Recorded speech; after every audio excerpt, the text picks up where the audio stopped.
right. Um, Snowed in. I guess everybody's snowed in. I thought we were going to miss it. I thought it was going to swing around, and I mean, I knew we were going to get snow, just didn't know how much snow. I mean, we got a lot, and cold. We were supposed to be right on that cusp, where I'm telling you, I live right at the border of Illinois, Missouri. So here's St. Louis. I'm like a suburb on the Illinois side, 20 minutes to get downtown St. Louis. Actually, it's the best of both worlds because, we're right there. And we miss, I will tell you this, we miss a lot of just right at this cusp where like the bad weather may hit. I mean, we get it, but it trickles. But just where my county, where I live located. I'm not going to say, 40 miles this way, 40 miles this way, but just right where we are. It kind of always bounced over us. Now, past couple of years, it's been getting closer and hitting us. But and when we say Illinois, people think of Chicago. No, no, I'm way at the other end. And Chicago, Chi-Town is cold. That windy city, yes.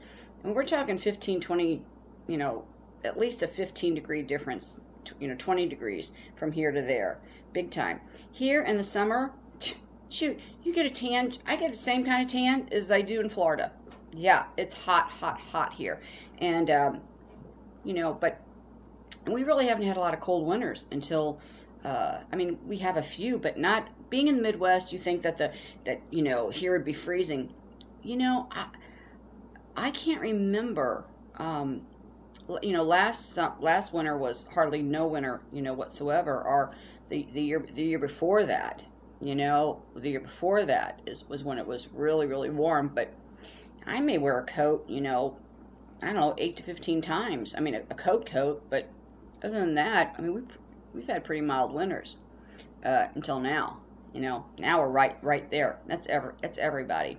Again, I just wrote on my blog. Of course, I don't have it done yet because I've got to tweak it. I just love that word, tweak. I'm going to put in there an article showing the disasters in the United States and the pattern of them, how they come upon us. It's always right when one of our diplomats, whether it be the president, Secretary of State, whoever it is either in Israel or they're here, and we're trying to discuss the division of the land. Always that peace proposal and the division of the land. We will have a natural disaster hit us. Sometimes it forms right then and there that day when they're talking about it. Sometimes it forms, the next day, whatever it is. But it's really interesting. Again, this is stuff I, 7 or 8 years ago watched. It was after Katrina's really when it, came upon my attention was Katrina. Because I don't know if you guys know that, but okay, just right prior, like days or hours. I mean, just right in that 48-hour place is when Ariel Sharon pulled the Jews out of their homes and made rooms for the Palestinians per the agreement. The United States was big backers of that, getting that done. Well, it displaced, 8,000 Jewish families. Now, regardless of what you think or anybody thinks, they're God's chosen people, okay? God clearly says in the Bible, don't mess with my land, don't mess with my people. I mean, he knows, not saying everybody's good, not saying, I mean, he knows, we all know that there's some that are not godly at all, okay? And so when I'm, it's not for me to pinpoint those or to pull them out. God knows. He totally knows. But I'm talking, and just in a general, the whole Jewish nation is God's nation. And then he can do, when it's time, whatever he wants to pick and choose, the good, the bad, or whatever he's got to do to that. But I'm just talking God's words. He loves Jerusalem. He calls it, O Zion. It's his love. Jerusalem's his love. And when God talks, he speaks, he's speaking from the center of Jerusalem. Okay? It's his heart. So Whenever, a nation goes against God's words, that's what happens. So it's like clockwork. Well, Katrina, here it goes, displaced 8,000 Jewish families from the residences. Well, bam, Katrina hit. How many did it displace? Oh, you can go on The Perfect Storm, the movie The Perfect Storm with Mark Wahlberg, that's a true story, okay? But even before that, a couple days before that, or after that, I don't remember before or after, but tornadoes hit, in the Midwest, in Oklahoma. I mean, did tons of damage. That storm was huge. It caused so many disasters through the whole United States. We just happened to see that movie of what happened there, okay? But that, oh yeah, read what happened right before that storm hit. Anyway, I'm going to post that information on my blog, but you can just Google it and Google U.S. disasters when Israel, the division of the land in Israel. However you want to word that in that search, and you'll pull them up and see. Coincidence? I don't think so. And that's how we know our land's going to be divided. It is. It's going to be divided. It has to be. But that's not really what I want to talk about. But this weather is just, I know, hitting everybody. I did a video the other night, and I know it was long. I did not intend for it to be that long. I didn't. But I just, I was trying to show, I fester. Well, I stopped, but, I mean, he comes after me too. And the things that we start, hearing those whispers from the enemy, that's how it starts. Just like you. I have to use my tools. Can I tell you the most wonderful emails from you guys? And everybody is like so proud of themselves, which is such a good thing because everybody's using their tools. I mean, people even have little stick 'em notes around. But I'm telling you, you have to be able to fight. We just never really, knew those things. Gosh, I wish I would have known it before. I'm not saying it's easy either. It's a lot with us having to. But you know who God's working in, though. You do. You know who God's working in. And it's chipping away at it. It's chipping away at the enemy and his attacks. It's chipping away, And it's not being a pushover. Trust me. It is not being a pushover. Because it's much more harder to, use your tools than to just go flying in there. But again, look at our life in the past. Has that all worked? No, it hasn't. It hasn't worked. And then what it does is it makes us think, I don't understand him. Why did he do this? He could just fix it. Why does he allow this in my life? We want to blame God. I don't understand. God made this happen. Well, now you understand. He didn't, okay? And so when we want our walk to be closer to him, these are things he's trying to open your ears and your eyes up to. Just say, no, baby doll. I'm allowing it to happen.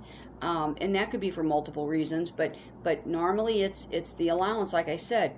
But then, sometimes we go through things. And I said this, oh my gosh, I don't know how many videos ago. I say it pretty well throughout, that it's not to punish us. It's not to punish us. And even though we don't understand, we still have to praise and thank him. We always do. We always do. We don't know what it's about then, okay? But even if we think, well, I haven't done anything. I didn't do any of this. I didn't do any of that. Well, there's an area somewhere that he's got to bring out, okay? And you got to get through it and past it to get you to the next level, to the next step, closer to wherever he's going to finally have you stand.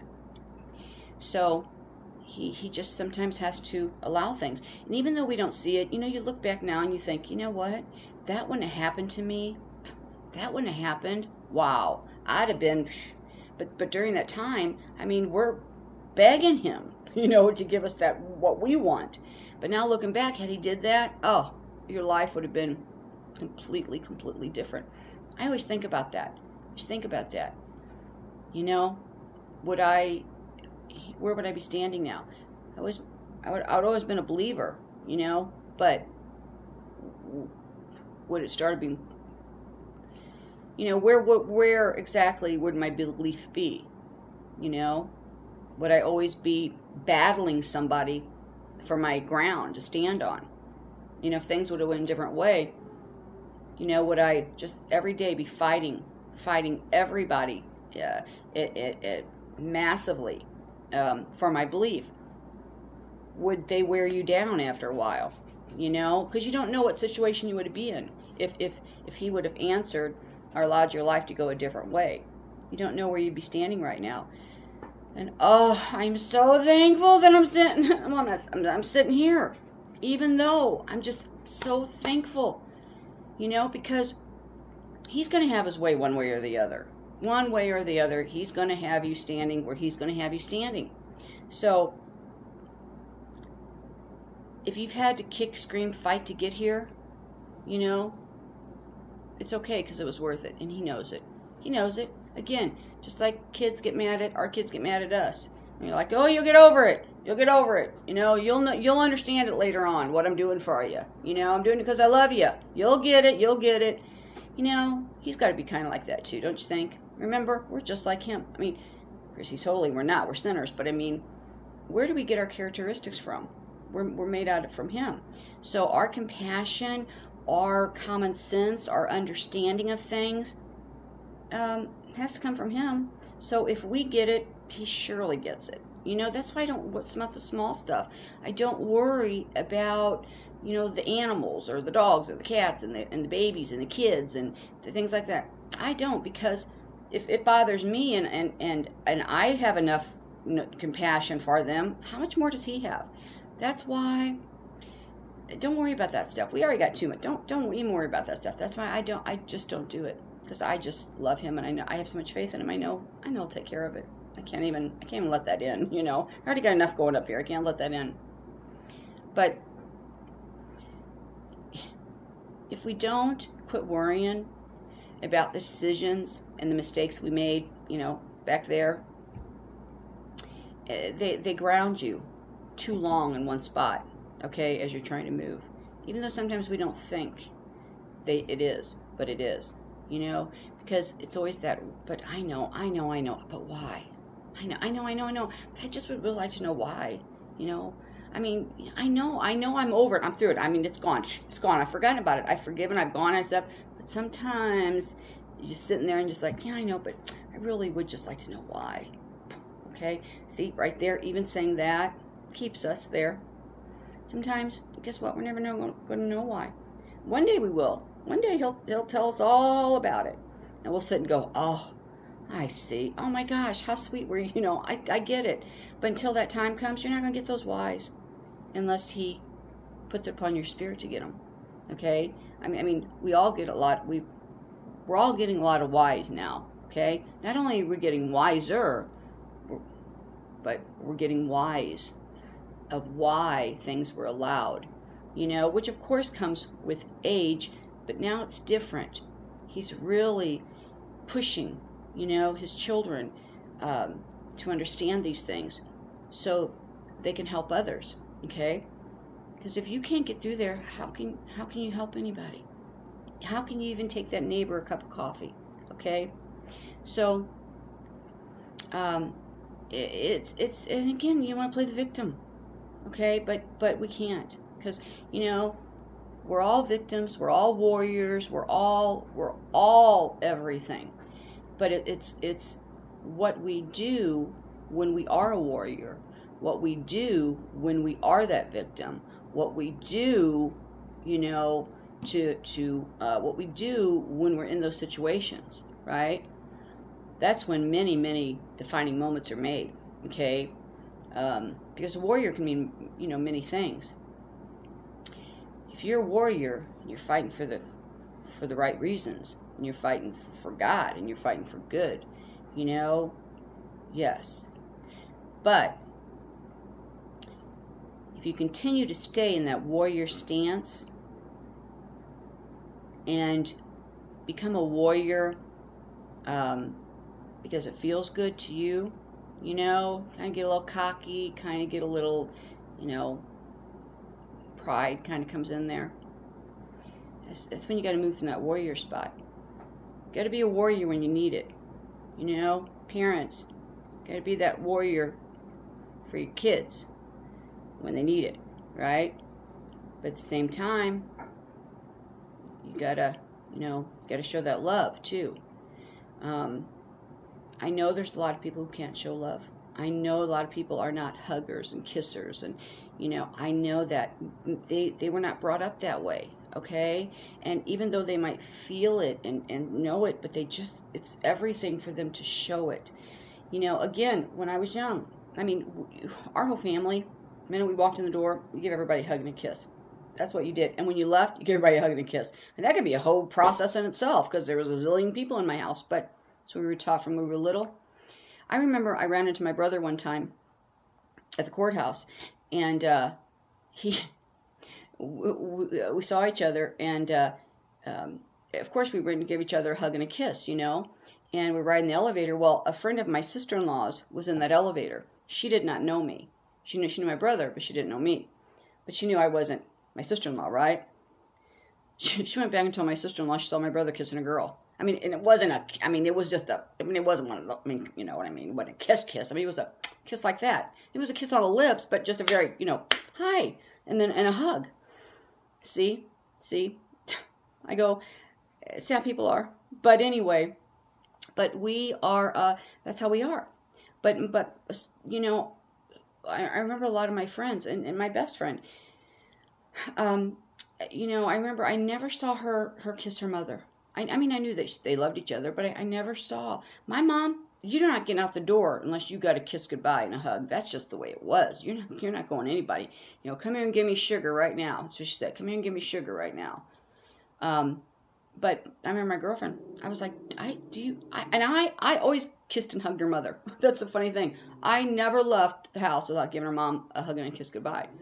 And I said, I never see your mom. I never have seen you kiss and hug your mom. Really? Well, I don't do it all the time, but, I go, I can't leave the house unless that's done there. Anyway, it's just the difference, but that doesn't mean you have to be like that. Especially now, it's just different. The generations are different from when we were young, and these kids, it's just different. You gotta open your mouth and do this and make them do this. Say, hey, you're not leaving here till you get a kiss. I don't care if you've never done it before or not. We're in different times. That love has to shine. That love has to come out. What does it hurt? I love you. Come here, give me a kiss. Give me sugar. It's not hard. It's not hard. But it's what you've grown up with, and I know it's hard to step out. It really is. It's hard to go to that other comfort level, but you know what? Don't be afraid. I know probably a lot of people do. They really want to, but they feel foolish because it's not an action that is comfortable for them to do, because it's not something that they've done their whole life. Okay, so that first initial going up is foreign to them. Okay, well, get over it. Just do it anyway. Who cares? It's like singing karaoke. Come on, I get up and sing karaoke. I'm like, oh, I don't care. Who do I know in here? Probably everybody. But even if I know everybody, it doesn't matter to me. I still get up and do it because they're not doing it. So yeah, I'm one of those karaoke ones. I'm like, I'll never see these people again. If we're on vacation or something. And when I used to go locally, and sometimes for the past month, I'm like, I just want to go sing karaoke. I just want to go sing karaoke. That's all I want to do. Not that I got a great voice, but I sure have fun doing it. So I don't care what those people think of me, because I want to sing karaoke. And I sing, like Harper Valley PTA and These Boots Are Made for Walking, and, Tina Turner, Proud Mary, and Coal Miner's Daughter. Songs like that. So it's nothing new. I got to sing those old ones because that's what my voice does. So, but I'm not afraid to do it. I'm not afraid to do it. I'm not going to let those people stop me from doing what I want to do when really they're nobody in my life. So what do they care if I get up and sing? And think about that. Think about all those people that you watch sing karaoke. I mean, sure, you remember that guy that was so bad and he thought he was so good, or remember that one, oh my gosh, she was so good. I mean, she should be, Well, I'm neither of those. I'm just kind of right in the middle. But I don't sit and they're not part of my life. I'm not part of their life. See what I mean? So why you worry about something like that? It's gone. Do what you want to do it. Do it. If it makes you happy, do it. But see, we get that, that in us, and it's hard to move past those points. It really is. It's hard to move past those points. Do it. Quit worrying about what anybody thinks. Just worry about what God thinks, and I'm sure He's not going to get mad if you go sing karaoke. I mean, if you really are tone deaf and got a really, really bad voice, maybe I'd think about it then. But that's one thing I always say, Lord, please, can I have a beautiful singing voice when I get to heaven? Can I just please have Barbara Streisand's voice when I get to heaven? It's just on my voice so bad is that good voice. I mean, I can carry a tune. I'm not tone deaf, but no, I mean, so I don't sound, it's not that horrible, but it's not that great either. I think probably my facial expressions is what saves me, when I'm singing, but at least I do it. I do it. So you have to, what we have to do is you just cannot let these things that want to, hold you down, keep you down right now. And right now, especially, I would tell you everybody's using their tools. And I can't tell you how many times a day I cry. Every time I get an email, and that phone's going off, ding, ding, ding, ding, ding, ding, ding. And I read something, I read everything. Just know I read everything. I'm bawling my eyes out. Just bawling my eyes out. So I totally see what he's doing. And he's, we're all working together. Because so many people think and that's another thing, is everybody thinks they're by themselves. We got a whole team here. We got a whole team Jesus going, okay? Doesn't matter where you live. But you're using him and you're being pleasing to him. And that's what he's showing you. That's what all this is about. I see his hand in this the whole time. He's the whole maneuver of this whole thing. He's the whole maneuver of it. I see the people that come in want to destroy it too. Want to bring doubt in, want to destroy it. It's okay. It's okay. We must be doing something right then. Okay? We must be doing something right. I know that there's a lot of marriages in trouble right now. Okay? A lot of them. Again, do not think you're by yourself on this one. I just wish I could hook all the women up and the men too. There are men too. Don't get me wrong. There's both men and women. It's all coming down in the household, just like just like the Bible said it would, right? It's all coming to a head because, the evil's getting eviler, and the godly are getting godlier. You know what I'm saying? The children of God are getting the spirit, the strong, the helper's really helping now, all right? And then now that you're every day you're walking toward him. You're using your tools. You're changing your routine. You're happy because he's talking to you. See, that's another thing. He sees you. He's pointing to you. Okay, and that's it. We all know he loves us. He's omnipresent. He watches everything we do. He knows us like a book. But really, it's the fact that now it's made a difference. It's given you a huge oomph. Because you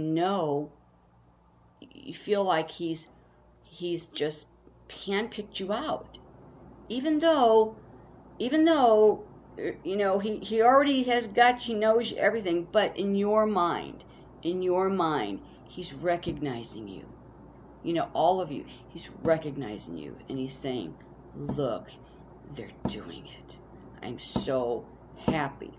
And to know that he has laid all those breadcrumbs and moved you to where he wanted you moved, and that's given so many of us confidence, and that's what he wants, because he wants you to walk in confidence and walk to him like that.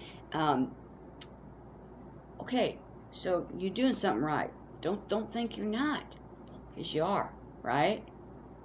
Well, evil's getting worse, right? So anything that can affect non-believers, semi-non-believers, we'll call them the lukewarm, the cold and the lukewarm, because we're the hot ones, right? So the lukewarm around us are the cold ones. Anything that can make them more lukewarm or more colder, it's going to come after them, okay? Well, now it's all coming to a head. You know that. You see it. It's all coming to a head, okay? The confrontations, their patience is coming to a close, okay? Whereas before, they would just let you go on and do what you got to do, and they knew it. They didn't like it, and they'd give you a few dirty looks every once in a while, or say something to you every once in a while. But they pretty well just let you be there in Wally World and was okay with it. But see, now all of a sudden, something's switched. Something's happened. They have no more tolerance for it right now. Why is that? It's not one of you. It's not two of you. I mean, it's across the board. Across the board. It's to the point where it's either we're gonna get divorced, or they either it's we're gonna get divorced, or either they start becoming a believer, or I give up my belief. I mean, it's almost there's no middle ground anymore. You know that. I mean, it's like there's no middle ground. There's nothing you can agree upon. Your walk, the place in the middle. There's no, okay, well, this is your side, and you can do this, and I'll stay over here, and I'll be good over here, and there's no agreement anymore. Okay, it's like gone. There's no tolerance. There's no patience on their side, and they're bringing it all up, and it's almost like all in poker. It's like the pot is full. The pot is ready, and it's like they're just done with it all. Well, it's me or them, me or him, me or God, me or God, me or God, me or God. What are you going to do? I can't tell you. It's everybody. You're not by yourself. Wish I could get everybody. I did it. Okay. I keep forgetting to say that. I opened up a Facebook page under Can You Hear Me Now? Our Friend of Heaven. I can't remember which one I did it under, but I did it last week, and I haven't really finished it, but I did do it. It's under, it's a Facebook, Can You Hear Me Now? And it's just all one word, or I might did it under Friend of Heaven, but I think it's Can You Hear Me Now? But look under both of them, and join it, okay? And that way, we can connect everybody. You know what I mean? We can get everybody connected to see who has can find a friend in their area, or who has this person. Then you guys all can connect, and you got helpers. Okay, you got helpers now that can help you, because there's and there's men too. I'm not just, this isn't just for the women. A lot of men who's having just absolute turmoil in their marriages or their relationships, just so much, and the women too. It's both of them. And it's almost like, the division. It's division time. I don't know what would happen if I'd still been married now. I really don't, because I will tell you, I've been right where you guys are, because I know he wouldn't have. And because he was very controlling anyway, very controlling. Especially now, if you've got a controlling husband too, that's really even worse. Because they don't want your attention on anything but them. Well, when God's calling you and you're one of God's, he don't care about that. And now all of a sudden, supper's a little later on the table. Not just you, everybody. Okay, house isn't getting quite so clean as it used to. Again, we're all in this together. Everything, because the Lord has taken up so much of our time, all of our focus is on Him. And so we know where we're at. We know what time it is. We know where it's at. And we know how He's calling us. That is Him. It's like you can't stop if you want to. Don't really. It's like, I know that's got to be done, but it's just going to have to wait. And it doesn't matter the consequences to us and our loved ones around us. And that is another problem. It's almost like all of a sudden it's like, well, I know, sorry about you, but I can't do it. They're looking at you like, what do you mean? You always do this. Well, I know I did, but right now I don't have time for that. Woo! Okay, boy, they've changed. Oh, they've changed. I don't know. It's just affecting. See, God in your life, okay, is affecting you and their lives. You know what I'm saying? Because you're putting God first, which you have to continue to do. You have to continue to do this. But he knows this, okay? But by putting him first, he's downloading in you. He's working in you. He's got his eye on you. So all of a sudden, you're praying stronger. You're praying different. He's hearing you, and you're feeling good. You're feeling confident in your walk. And this is probably the first time, many have had that confidence to go in front of him and be bold and pour out their love and speak, and that's what he wants. And you're doing good. That's a good thing. That's very pleasing. Okay? I mean, you're right there, and you can't stop. That's it. You can't stop. You're right there, and it's like, no, I've got to finish this out. I'm on a roll now. Enemy knows that too. Now, though, you're, the lukewarm, okay, or the cold. Well, your time with God, in their eyes, God, the universe, or the universe, or that person that they think that, that invisible God that they're believing in, is taking up all their time. And I can't have this anymore, okay? Because see, now this is taking you away from that and them and their needs and their wants and them, okay? And you're getting bold. We all are getting bold, okay? All getting bold. Kind of not that we let people walk on us before. I'm not saying that at all. But, a lot of times, we please our family. We please our friends. We please our whoever, and now all of a sudden it's like, I love you, but I'm sorry about you, but I got to do this. Our attention is not there. Our heart's not there. And we just can't do it. We can't get there. It's causing tons of friction. Okay? But again, know this. Please, please, please know this. You're not alone. Not alone. So what does that say? What does that say? Don't. We don't know. We don't know why, when he's going to come, or why. But I will tell you, it's just a waiting game now. It really is. And I've said this, this, for a month. He's turned his face toward Israel now. He's turned his face back toward the Jews. I absolutely believe that with all my heart. Absolutely believe that. And now with this Ariel Sharon, thing. Yep, I believe it. So it's just a waiting game.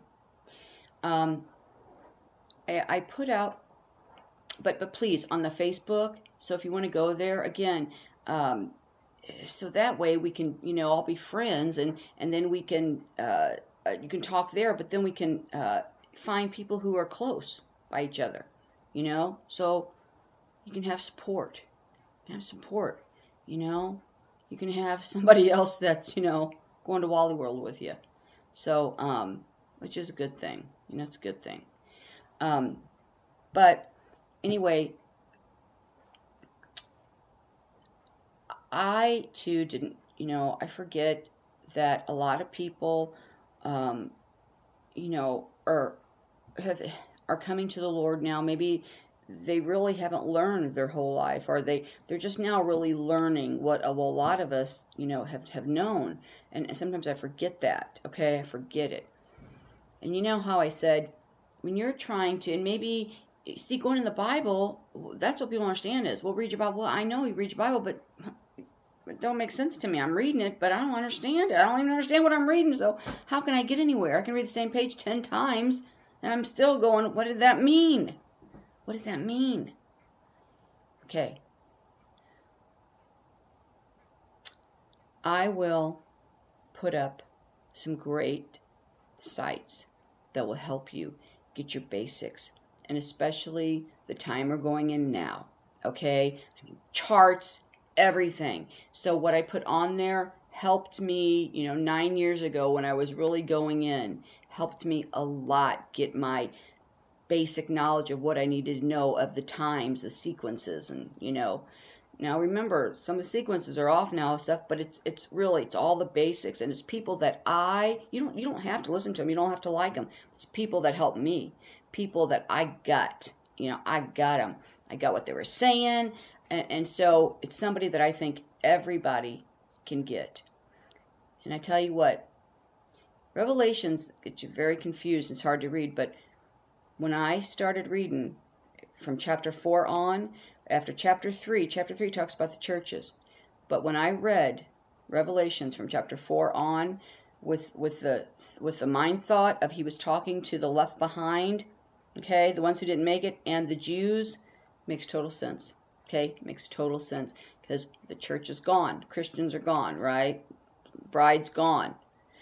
But so when you read Revelation from 4 on, chapter 4 on, and have the mindset, he's got his face back to Israel. Okay, he's talking about the left behind and the Israelites, the Jews, right? Makes so much more sense. May not work for everybody. May not work for you. Worked for me when I started doing that. Oh, I got it. I finally got it.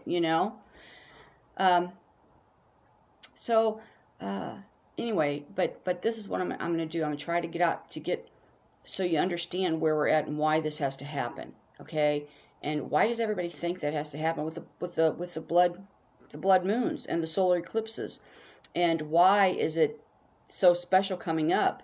This Passover, and Day of Atonement, and then 2015, same thing. This is huge. Okay, again, look in the past what has happened when this tetrads had occurred.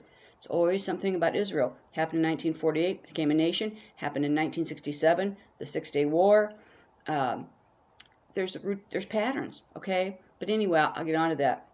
My thing's giving me a beep on here that I'm going to run out of room, so I got to delete something on here so I can have more room. But anyway, I'll be back and we'll talk about it. Love you. Thank you, guys. You know what? Just let me say, you think I'm helping you? Yeah, you're helping me. It's the same. We're the same here. Okay, we're all helping each other. We are, all helping each other. Bye. See you in a bit.